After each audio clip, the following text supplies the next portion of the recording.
Top trade negotiators in the Canadian government spent several days in Washington meeting with key players in the Trump administration and in Congress as the calendar inches closer to the August 1st deadline to stave off a 35% tariff on Canadian goods. We are looking for the best deal for Canada. President Donald Trump just said the U.S. has not necessarily been focused on this country and trade. Also, he says the United States may not reach a negotiated trade deal with Canada.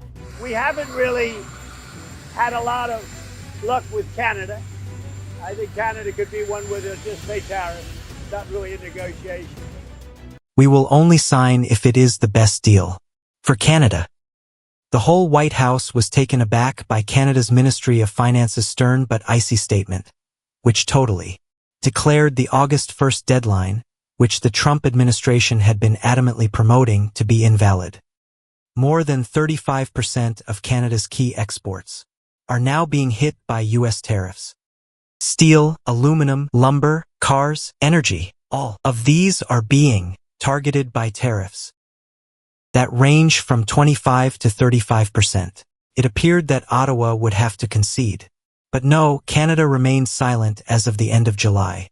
There were no indications of capitulation as the negotiations were conducted discreetly behind closed doors. Canadian authorities have even made it clear that they will not forgo long-term strategic interests in favor of a hastily negotiated compromise that saves face. Trump is using tariff pressure more and more to try and compel Canada to submit. What precisely is it that gives Ottawa the courage and self-assurance to turn its focus to Europe and Asia in order to create a completely new trading arena? The video for today will address how Carney's most recent actions have changed the course of events since Trump's comeback. Prime Minister Mark Carney made it apparent early in his tenure that the no-rush-to-sign policy wasn't due to indecision or hesitancy. It was a well-planned action. He made it clear that Canada would not give up merely to make the deadline of August 1st. They would avoid the trap of jumping into an agreement too quickly and only sign if the arrangement was indeed the best for Canada and protected long-term interests.